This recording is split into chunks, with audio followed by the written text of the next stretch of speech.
शुभ मिश्रा और आप देख रहे हैं देश का जनादेश। चुनाव आयोग ने 2024 के महासंग्राम का शंखनाद कर दिया है, जिसके बाद राजनीतिक दलों ने चुनाव मैदान में अपनी पूरी ताकत झोंक दी है। 7 चरणों में लोकसभा का चुनाव होना है। 4 जून को देश का आदेश आएगा और 19 अप्रैल को पहले चरण का मतदान भी होगा, जिसमें 102 सीटों पर मतदान होंगे, जबकि दूसरे चरण में 26 अप्रैल को 79 सीटों पर मतदान होंगे। तो तीसरे चरण में 7 मई को 94 सीटों पर मतदान होने हैं। 13 मई को चौथे चरण में 96 सीटों पर वोटिंग होगी और 20 मई को 5वें चरण में 49 सीटों पर वोटिंग पूरी करा ली जाएगी। 25 मई की तारीख देखिए। 25 मई को छठे चरण में 57 और 1 जून जो कि आखिरी चरण होगा, 7वां चरण होगा, उसमें 57 सीटों पर मतदान देश भर में कराया जाएगा। 4 जून को देश की जनता का आदेश भी सामने आ जाएगा। 16 जून तक 17वीं लोकसभा कार्यकाल है और इसके पहले चुनाव की प्रक्रिया पूरी कर ली जाएगी। तो ये एक तारीख बहुत ही ज्यादा जरूरी है और सभी दर्शक जो इस वक्त हमें देख रहे हैं वो जरूर इन तारीखों पर गौर फरमाएं। और ये बार बार हम दोहरा रहे हैं कि 7 चरणों में चुनाव को संपन्न कराया जाएगा और इन 7 चरणों में बिहार की 40 लोकसभा सीटों पर चुनाव होने हैं।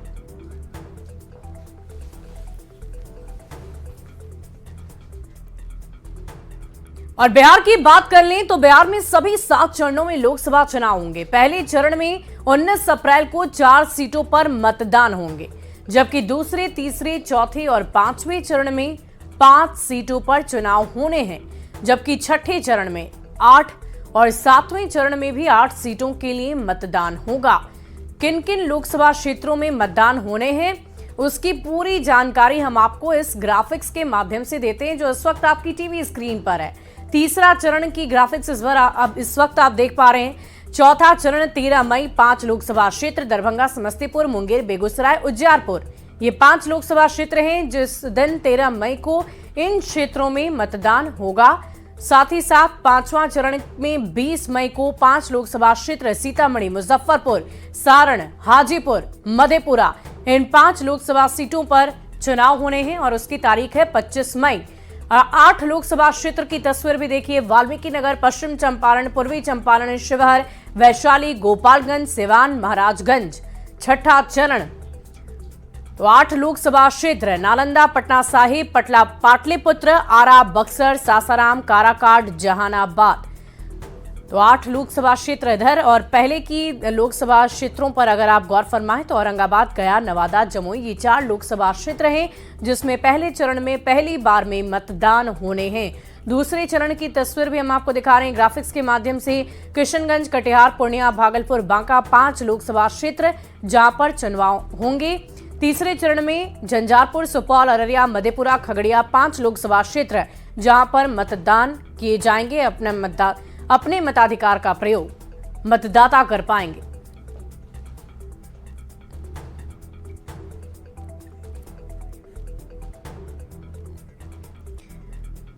तो ये ग्राफिक्स के माध्यम से हमने आपको समझा दिया कि कहां कहां पर किस किस दिन कैसे कैसे किन तारीखों में चुनाव होने हैं। और अब आपको सीधे पड़ोसी राज्य झारखंड लिए चलते हैं। झारखंड की तस्वीर भी हम आपको दिखाएंगे। झारखंड में कब कब चुनाव होने हैं वो तारीख भी आपको बताएंगे और पूरी जानकारी देंगे। तो बिहार की जानकारी तो आपने ले ली और चलिए अब आप बात झारखंड की कर लेते हैं। लोकसभा चुनाव की बात करें झारखंड की तो यहाँ 4 चरणों में 14 सीटों के लिए मतदान होंगे और झारखंड में पहला चरण 13 मई को होगा और पहले चरण में 7 सीटों पर मतदान होने हैं, जबकि 20 मई को झारखंड की 3 सीटों पर मतदान होंगे।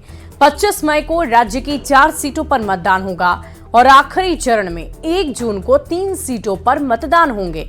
तो झारखंड की पूरी जानकारी हम आपको दे रहे हैं और इस तस्वीर के माध्यम से, इस ग्राफिक्स के माध्यम से आप समझ पा रहे होंगे कि किस दिन आपको अपने घर से बाहर निकलकर अपने मताधिकार का प्रयोग करना है। तो ये ग्राफिक्स के माध्यम से हम आपको समझा रहे हैं और इन तस्वीरों को देखकर आप समझ सकते हैं, इन तारीखों को याद कर सकते हैं। लोकसभा सीट जमुई की हम आपको दिखा रहे हैं। तारीख 19 अप्रैल 2024 की है। आपके क्षेत्र में इस दिन चुनाव होने हैं, तो 19 अप्रैल को पहले फेज की वोटिंग की शुरुआत हो जाएगी और उसी तारीख की चर्चा हम भी आपसे कर रहे हैं। किशनगंज 26 अप्रैल।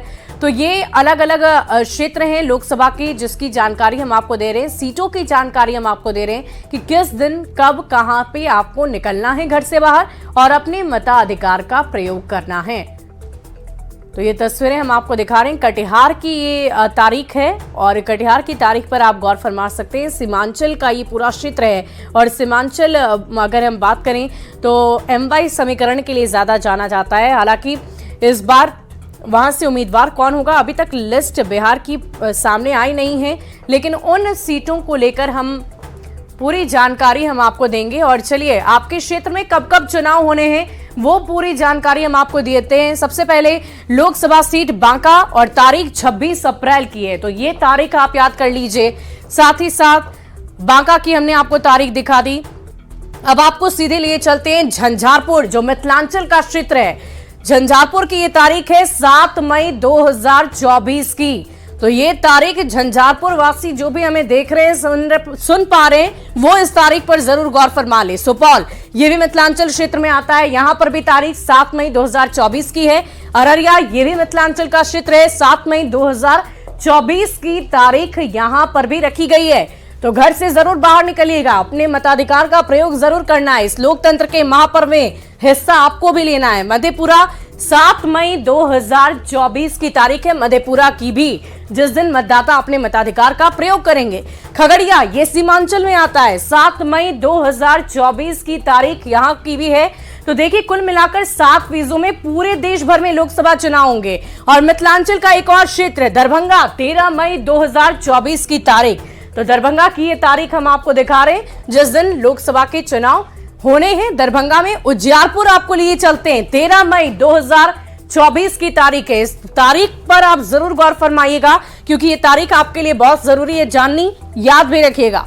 समस्तीपुर, 13 मई 2024 की तारीख है। समस्तीपुर के जो भी लोग हैं वो 13 मई को अपने घर से बाहर निकलकर मतदान का प्रयोग कर सकते हैं। बेगूसराय, 13 मई 2024, अभी वहां से सांसद हैं गिरिराज सिंह, फायर ब्रांड नेता हैं, और देखने वाली बात होगी कि इस बार क्या वाकई फिर से वो जीत पाते हैं, संसद भवन तक पहुंच पाते हैं। मुंगेर, 13 मई 2024, तो ये तारीख याद रखनी है मुंगेर के जो भी लोग हैं। सीतामढ़ी, 20 मई 2024। तो कुल मिलाकर 7 चरणों में चुनाव होने, और 7 चरणों में हर एक चरण में बिहार की 40 लोकसभा सीटों को अलग अलग बांट दिया गया है। तो हर चरण में बिहार के लोगों को घर से बाहर निकलना है और अपने मताधिकार का प्रयोग करना है। मधुबनी की ये तारीख है 20 मई 2024 की तारीख, जिस दिन मतदाता अपने मताधिकार का प्रयोग कर सकते हैं। मुजफ्फरपुर की ये तारीख है। कुल मिलाकर अगर हम बात करें तो बिहार में 40 लोकसभा की सीटें हैं, और सारण की ये सीट भी है, 20 मई 2024 की ये सीट है। तो 20 मई को सारण के जो भी लोग हैं वो बाहर निकलकर अपने मताधिकार का प्रयोग कर सकते हैं। हाजीपुर, 20 मई 2024। तो आपके क्षेत्र में कब किस दिन कहां पर चुनाव होने हैं वो बड़े से फॉन्ट में बड़ी सी स्क्रीन पर आप देख पा रहे हैं, और इसीलिए हम बार बार आपको दिखा रहे हैं ताकि आपको याद रहे कि आपको किस दिन जाना है अपने मताधिकार का प्रयोग करने। वाल्मीकि नगर, 25 मई 2024। लोकतांत्रिक देश भारत बहुत बड़ा है और ये बहुत ही बड़ा आम चुनाव होने जा रहा है, और ऐसे में इस लोकतंत्र के महापर्व में हम सभी दर्शकों से यही अपील करेंगे कि आप जरूर हिस्सा लें, अपने मताधिकार का प्रयोग जरूर करें। पूर्वी चंपारण, 25 मई 2024 की तारीख है। तो ये तारीखें इस वक्त आपकी टीवी स्क्रीन पर है। शिवहर, 25 मई 2024। आपके क्षेत्र में किस दिन चुनाव है वो इस वक्त आपकी टीवी स्क्रीन पर है। आज ही चुनाव आयोग की तरफ से चुनावी तारीखों का ऐलान कर दिया गया है। 19 अप्रैल से चुनाव की तारीखों की शुरुआत कर दी गई है। अलग अलग जगह पे मतदान कराए जाएंगे, और इसी सिलसिले में बिहार की 40 लोकसभा सीटों पर किस दिन कहां पर मतदाता अपने मताधिकार का प्रयोग करेंगे वो तारीख इस वक्त आपकी टीवी स्क्रीन पर है। महाराजगंज, 25 मई 2024 की तारीख है। उस दिन आपके क्षेत्र में चुनाव होने हैं। नालंदा, 1 जून 2024। 4 जून को देखिए मंगल का दिन है, और उस दिन किसका मंगल होगा ये भी देखने वाली बात होगी कि जनता मोदी मैजिक बरकरार रखती है, एक बार फिर से मोदी की गारंटी पर भरोसा करती है, या राहुल गांधी ने जो इतनी लंबी यात्रा एक बार नहीं बल्कि दो दो दफा की है, उन यात्राओं का कितना असर होगा जनता पर, वो 4 जून को देखने को मिलेगा। 4 जून को जब चुनाव के रिजल्ट सामने आएंगे तो वो रिजल्ट क्या होना है वो भी हम आपको जरूर दिखाएंगे। लेकिन उससे पहले ये तारीख आप देखिए, तारीख आपके लिए जानना बहुत जरूरी है, क्योंकि अगर तारीख याद ही नहीं रही तो आप अपने घर से बाहर कैसे निकलेंगे। तो इसलिए इस तारीख को जरूर याद रखिएगा। बक्सर के जो भी लोग हैं इस वक्त हमारे साथ, दर्शक जो भी देख रहे हैं, वो 1 जून की तारीख को याद कर लें, सासाराम 1 जून 2024। तो देखिए, हम बार बार एक बात की चर्चा कर रहे हैं कि कुल मिलाकर 7 फेज में चुनाव होने, 2019 में भी आम चुनाव 7 फेज में ही कराए गए थे और इस बार भी कुल मिलाकर 7 फेज में ही चुनाव कराए जा रहे हैं। और खास बात यह है बिहार वासियों के लिए कि हर एक फेज में बिहार की 40 लोकसभा सीटों को बांटा गया है और इन 40 लोकसभा सीटों पर अलग अलग तारीखों पर मतदाता अपने मताधिकार का प्रयोग करेंगे। और चलिए बढ़ते हैं आगे। मुख्य निर्वाचन आयुक्त के चुनाव की घोषणाओं के बाद बिहार को लेकर निर्वाचन आयुक्त एच.सी. निवासन ने प्रेस कॉन्फ्रेंस की है। एच.सी. निवासन ने बताया कि चैती छठ को देखते हुए बिहार के लिए अलग प्रक्रिया की गई है। साथ ही लोकसभा चुनाव के साथ आरा की अगियाव विधानसभा सीट पर उपचुनाव भी कराए जाएंगे। पीसी में निर्वाचन आयुक्त ने बताया कि बिहार में कुल मिलाकर 7 करोड़ 67 लाख मतदाता है, जिनमें से 4 करोड़ 1 लाख पुरुष तो 3 करोड़ 65 लाख महिला मतदाता हैं, जबकि बाकी थर्ड जेंडर मतदाता हैं। बिहार में करीब 7 लाख से अधिक दिव्यांग मतदाता हैं, जिनके लिए बैलेट पेपर के जरिए मतदान कराए जाएंगे। और इसके साथ ही उन्होंने ये भी बताया है कि आचार संहिता को देखते हुए अगले 24 घंटे में सभी भवनों में पोस्टर हटा दिए जाएंगे। ये पर्सन्स विद डिसेबिलिटी और 80+ वोटर वाला आप सब लोग जानते हैं, कोविड वाला, ये 3 स्पेशल कैटेगरी वाला फर्स्ट बिहार जनरल इलेक्शन था 2020 में, जो विधानसभा के लिए हुआ था, जिसमें ये एब्सेंटी वोटर्स शुरू हुआ, ये 3 कैटेगरी के लिए। अब उसमें भारत निर्वाचन आयोग ने थोड़ा मॉडिफिकेशन किया है। जैसे मैंने पीडब्ल्यूडी के लिए मैं पहले ही बोल दिया, पहले 80 साल के ऊपर को हम लोग लेते थे पोस्टल बैलेट के लिए, इस बार 85 साल के ऊपर वाला हम लोग लेते हैं। तो हम लोगों का भी 85 साल को उम्र के ऊपर हम मतदाताओं की संख्या लगभग 6,67,000 है, जो इसके लिए पात्र होंगे। पीडब्ल्यूडी का मैंने संख्या बोल दिया था 7,42,000 है, लेकिन उसमें वो लोग 40% से अधिक विकलांगता रहने का सर्टिफिकेट भी देना पड़ेगा अप्लाई करने। दोनों केस में उन लोगों को, सब लोगों को अप्लाई करना पड़ेगा, तभी पोस्टल बैलेट मिलेगा, ऑटोमेटिकली नहीं मिलेगा। पोलिंग स्टेशन हमारा 77,392, उसमें नगर एरिया में 11,162 है और रूरल एरिया में 66,230। और अब बात झारखंड में लोकसभा चुनाव की करें तो यहां पर 4 चरणों में 14 सीट के लिए मतदान होने हैं। और झारखंड में पहला चरण 13 मई को होगा और पहले चरण में 7 सीटों पर मतदान होने हैं, जबकि 20 मई को झारखंड की 3 सीटों पर मतदान होगा। 25 मई को राज्य की 4 सीटों पर मतदान होंगे और आखिरी चरण यानी कि 1 जून को 3 सीटों का मतदान होगा। तो झारखंड के लिए अलग अलग लोकसभा क्षेत्रों में अलग अलग तारीख है और ये तारीखें क्या हैं अलग अलग लोकसभा क्षेत्रों की, वो पूरी तारीख हम आपको बता देते हैं। सबसे पहले लोकसभा सीट चतरा की हम आपको दिखा रहे हैं।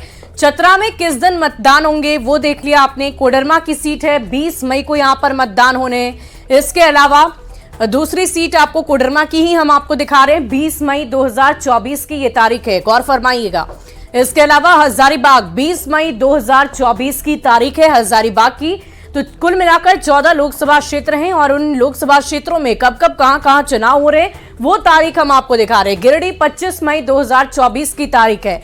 इसके साथ ही धनबाद 25 मई 2024। आखिरी चरण 1 जून को होना है और 1 जून में कब कहां पर किस दिन। और देखिए झारखंड की राजधानी रांची में किस दिन चुनाव है, रांची वासी किस दिन चुनाव अपने मतदाता अपने मताधिकार का प्रयोग 25 मई 2024 के दिन करेंगे। तो इसके आगे और भी कुछ सीटें बाकी रह गई है। जमशेदपुर स्टील सिटी 25 मई 2024 की है। तो ये तारीख हम आपको दिखा रहे हैं। और देखिए इस वक्त की बहुत बड़ी खबर, शिक्षक बहाली का पेपर लीक मामले से जुड़ी हुई बड़ी खबर आपको बता रहे हैं। तीसरे चरण की शिक्षक बहाली परीक्षा को लेकर बहुत बड़ी खबर पटना से सामने आ रही है। पेपर लीक में ईओयू की तरफ से बहुत बड़ा खुलासा कर दिया गया है। एक दिन पहले ही पेपर लीक हो गया था। बहुत बड़ी खबर आपको बता रहे हैं, शिक्षक बहाली से जुड़ी हुई अभ्यर्थियों से बहुत मोटी राशि ली गई थी। माफियाओं ने कुल मिलाकर 10-10 लाख रुपए प्रति अभ्यर्थी वसूले थे। बहुत बड़ी खबर इस वक्त की पटना से आपको बता रहे हैं, ये बहुत बड़ी जानकारी दे रहे हैं। शिक्षक बहाली से जुड़ा हुआ ये पूरा मामला बताया जा रहा है। पेपर लीक का ये मामला है। तीसरे चरण की शिक्षक बहाली परीक्षा से जुड़ी हुई बहुत बड़ी खबर आपको बता रहे हैं। हिरासत में 270 अभ्यर्थी हैं। इस पूरी खबर की अधिक जानकारी के साथ संवाददाता संजय कुमार हमारे साथ फोन लाइन पर है। संजय, बहुत बड़ी खबर है, कैसे खुलासा हुआ? देखिए, निश्चित तौर पर बिहार के लिहाज से बहुत बड़ी खबर है। आर्थिक अपराध इकाई यानी इकोनॉमिक ऑफेंस यूनिट को जो इनपुट मिला था, उस इनपुट पर आर्थिक अपराध इकाई लगातार काम कर रही थी। झारखंड पुलिस के सहयोग से ये कार्रवाई हुई है और अब जो एक बड़ा खुलासा हुआ है, इसमें यह माना है आर्थिक अपराध इकाई ने कि जो अब तक जांच हुई है, उस जांच में इस बात की जानकारी मिली है कि 14 मार्च को ही क्वेश्चन पेपर जो था वो बाहर था और जो एविडेंस है वो पुख्ता सबूत है आर्थिक अपराध इकाई के पास। और इस बात की भी जानकारी मिली है कि जो 270 अभ्यर्थी पकड़े गए हैं और संगठित गिरोह के कई सदस्य जो आर्थिक अपराध इकाई की गिरफ्त में इस वक्त आए, उन्होंने कई चौंकाने वाले खुलासे किए हैं। सैकड़ों की संख्या में एडमिट कार्ड रिकवर किया गया है और जो क्वेश्चन पेपर है वो आउट हो गया था। आर्थिक अपराध इकाई इस बात को एक्सेप्ट कर रहा है और प्रति स्टूडेंट 10 लाख रुपए की वसूली की गई थी। इस सारे मामले की गंभीरता को देखते हुए आर्थिक अपराध इकाई ने आज यानी 16 मार्च को अपने ही थाने में, आर्थिक अपराध इकाई के थाने में धारा 420, 467। संजय, ये बताइए कि 270 अभ्यर्थियों के अलावा क्या कुछ और भी अभ्यर्थी हैं जो अभी हिरासत में नहीं लिए गए हैं लेकिन वो भी शामिल हैं? देखिए, बिल्कुल अभी जांच चल रही है और जो आर्थिक अपराध इकाई के सूत्र हैं वो बता रहे हैं कि इस मामले में और कार्रवाई होगी। और सबसे बड़ी बात कि आर्थिक अपराध इकाई अब अनुशंसा करेगी इस पूरे मामले में। जो परीक्षा है सबूत के साथ रिपोर्ट देगी बीपीएससी को और बीपीएससी के ऊपर यह फैसला निर्भर करता है कि वह परीक्षा को कितना जल्दी रद्द करने की घोषित करता है। संजय, एक जानकारी आपसे और भी लेंगे कि ये माफियाओं का गिरोह कहां से आया था, ये कौन है, क्या इस बाबत कोई जानकारी आपके पास? क्या ये राजधानी पटना से ही पूरा गिरोह सक्रिय था? देखिए, जो प्राइमा फेसी जो इनपुट रहा है आर्थिक अपराध इकाई का, उसमें जो लोग पकड़े गए संगठित गिरोह के लोग वो सभी बिहार के रहने वाले हैं, बिहार के सभी जिलों के रहने वाले हैं। 4-5 जिलों का नाम भी सामने आया है और उसी आधार पर यह कार्रवाई की गई है। और जैसे जैसे जांच परत दर परत आगे बढ़ेगी, निश्चित तौर पर कई लोग और बेनकाब होंगे, इस बात से इनकार नहीं किया सकता। संजय, ये भी बताइए कि अब आगे शिक्षा विभाग की तरफ से भी क्या कोई कार्रवाई की जा सकती है, क्योंकि इस पर शिक्षक अभ्यर्थियों का भविष्य है। जो अभ्यर्थी अपनी मेहनत से इस परीक्षा में बैठे होंगे, जाहिर सी बात है उनके लिए ये बहुत ही परेशानी वाली बात है कि अब आगे क्या होगा। देखिए, निश्चित तौर पर ऐसा अभ्यर्थियों के लिए निराशाजनक स्थिति है ये, लेकिन बहरहाल मामला ये आर्थिक अपराध इकाई और बीपीएससी के बीच का है। क्योंकि आर्थिक अपराध इकाई जो बीपीएससी है उसको शिक्षा विभाग ने अपनी तरफ से रिक्तियां भेज दी थी, एग्जाम कंडक्ट करवाया शिक्षा विभाग ने और कार्रवाई अब आर्थिक अपराध इकाई की टीम कर रही है।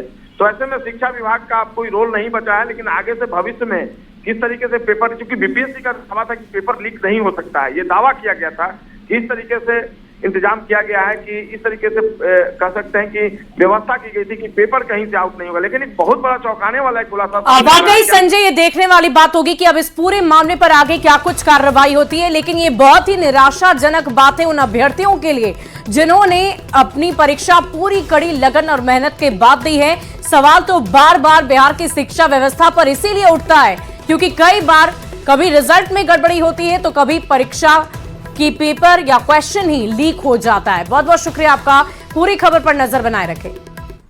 तो बिहार में मंत्रिमंडल विस्तार के बाद नीतीश कैबिनेट के विभागों का बंटवारा कर दिया गया और किसे कौन सा विभाग मिला है, इसकी पूरी जानकारी हम आपको देते हैं इस बड़े से स्क्रीन पर। पहले बिहार के मुख्यमंत्री का चेहरा है नीतीश कुमार। ये कौन सा विभाग देखेंगे? गृह सामान्य प्रशासन विभाग। समाज कल्याण विभाग दिया गया है मदन सहनी को, मदन सहनी समाज कल्याण विभाग देखेंगे। शीला कुमारी परिवहन विभाग देखेंगी। इसके अलावा आपको पूरी जानकारी दें, उत्पाद एवं मद्य निषेध मंत्री हैं रत्नेश सदा। आपको बता दें कि बिहार में कैबिनेट का विस्तार कुल मिलाकर 45 दिनों के बाद हुआ है। भवन निर्माण मंत्री बनाए गए जयंत राज। एक एक मंत्री की तस्वीर इस वक्त आपकी टीवी स्क्रीन पर है। लेसी सिंह खाद्य आपूर्ति विभाग, उन्हीं मंत्रियों पर दोबारा भरोसा जताया गया जो पहले से विभाग में मंत्री थे। अशोक चौधरी ये भवन निर्माण मंत्री हुआ करते थे, लेकिन अब ग्रामीण कार्य मंत्री होंगे। शिक्षा मंत्री कौन है, इन्हें देख लीजिए। सुनील कुमार शिक्षा मंत्री बनाए गए हैं। इसके साथ ही महेश्वर हजारी सूचना एवं जनसंपर्क विभाग के मंत्री हैं। जल संसाधन संसदीय कार्य विभाग विजय चौधरी, पहले ये संजय झा इस विभाग को देखते थे। विजेंद्र प्रसाद यादव ऊर्जा योजना एवं विकास मंत्री ये बनाए गए हैं। अल्पसंख्यक कल्याण विभाग है मोहम्मद जमा खान, इनका विभाग इन्हें पहले जो मिलता था वही है। ग्रामीण विकास विभाग मिला है श्रवण कुमार को। बहुत सारे ऐसे मंत्री हैं जिन्हें पहले जो विभाग मिला था वही दोहराया गया है। आईटी, लघु जल संसाधन, आपदा प्रबंधन संतोष